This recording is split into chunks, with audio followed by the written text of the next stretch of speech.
Good night, I'm Lynn May. And I'm Sakura Park. In today's show, we are celebrating the 14th anniversary of Macao's return to China. We also will have a special guest later on who we all missed, and I'm sure we will all be happy to see once more. A flag-raising ceremony was held at the Golden Lotus Square at 8 a.m. Leaders from the Macao Special Administrative Region, together with hundreds of local residents, attended the ceremony this morning. The Thai government is holding celebrations throughout all this week. One of the highlights is the parade through Macao that started this afternoon at 3:30. The opening ceremony of this parade was held in front of the St. Maul's ruin. Artists from all around the world were there performing and spreading joy through the city. The parade is held under the slogans Peace and Love, in which cultural integration attracts hundreds of residents and tourists. The government hopes to let more people dig deep into Macao's diverse atmosphere. It is now 8:20 p.m. and we're going for a short break.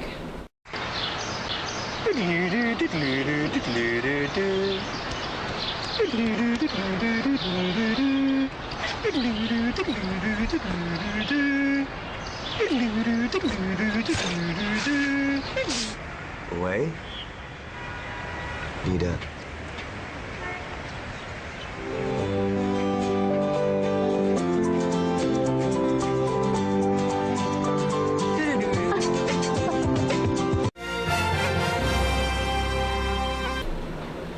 And we're back.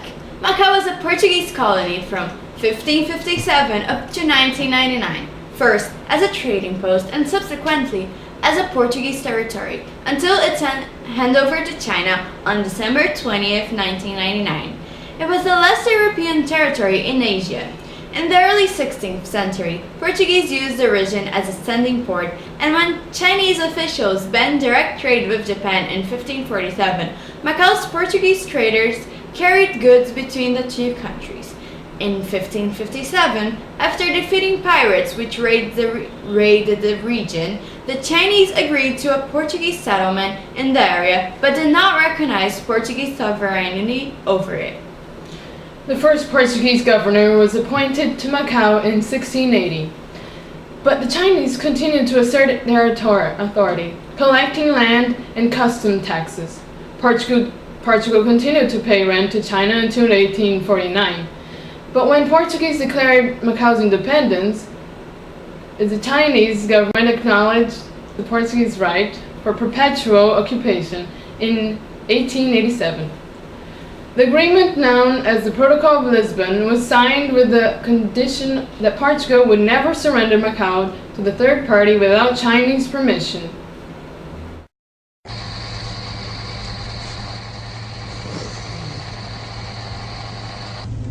เหลืออีก10 นาที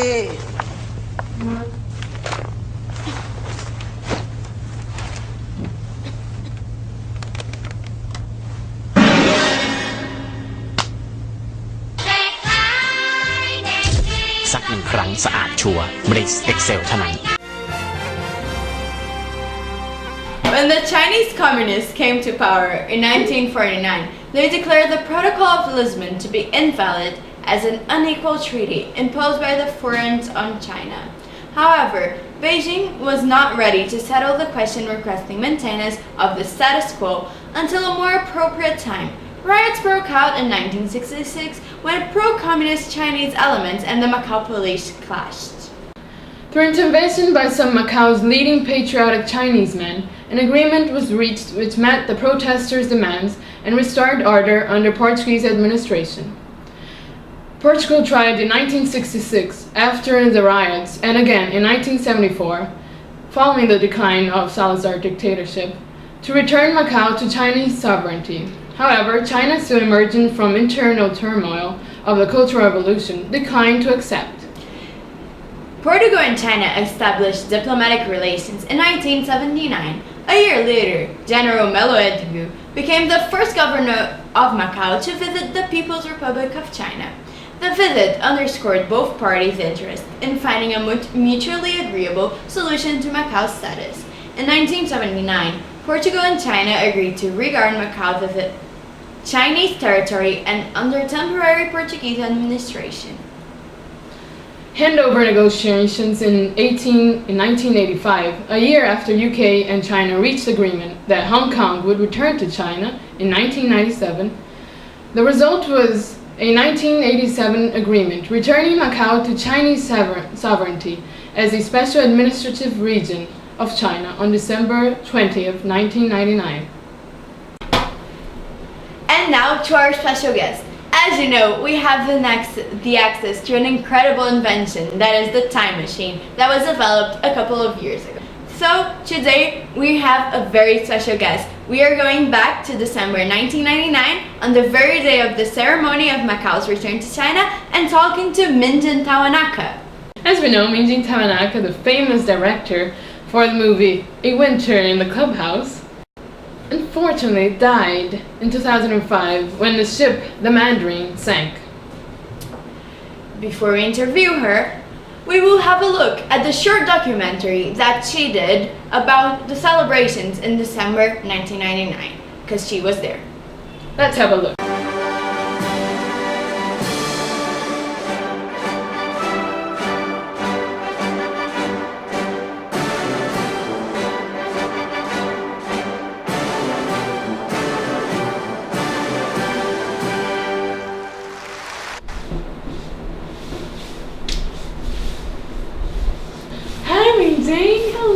Hello. Hi, where I am?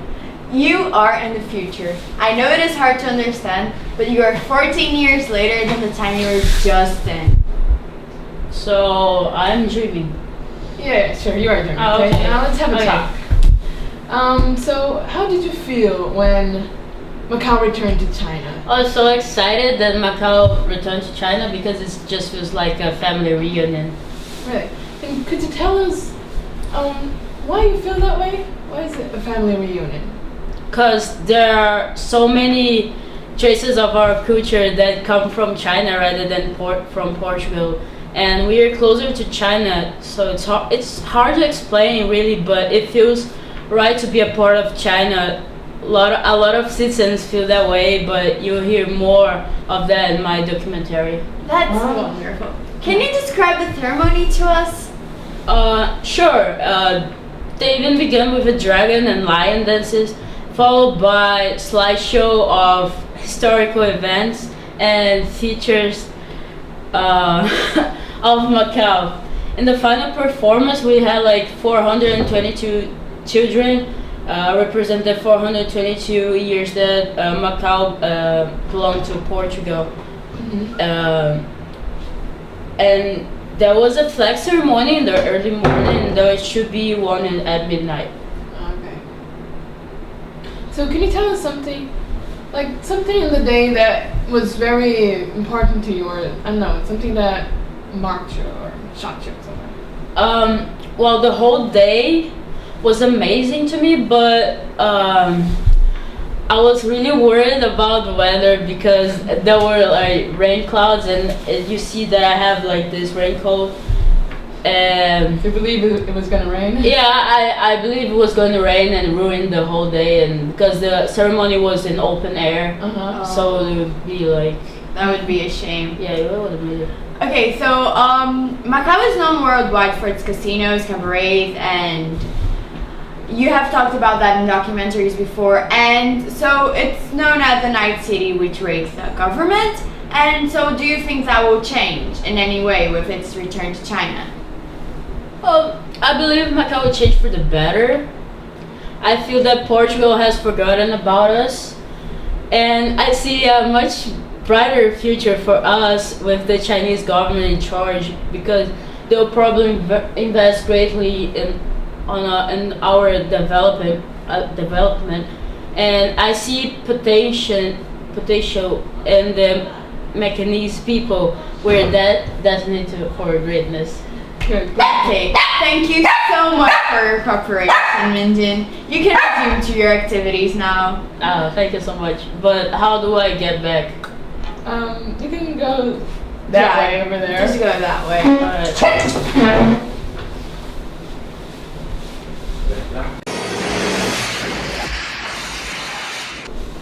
Looks like Minjing was right. 14 years after its return to China, the Special Administrative Region has indeed witnessed a tremendous change. Cui Saiyan, the chief executive of the region, reports the city's latest economic, social, and political developments. Over previous years, Macau had great improvement in boosting its economy and the lives of ordinary people.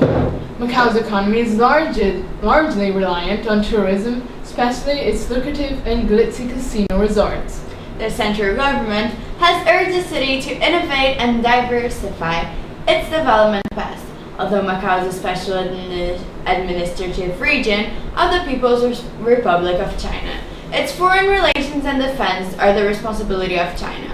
However, China grants Macau considerable autonomy in economic and commercial relationships. The economy has registered a stable growth, with the average annual GDP growth rate exceeding 12%. The gaming industry has developed a very close relation with the tourism industry and became a pillar of Macau's economy. It has also earned Macau an appellation of Monte Carlo of the Orient. The central government will continue supporting Macau's development into a world tourism and leisure center, and meanwhile, an economic and trade cooperation platform for China and Portuguese-speaking countries. People are optimistic that the policy will provide a solid foundation for maintaining Macau's long-term stability and prosperity. And that's all for tonight. Good night and enjoy this historical week. Good night.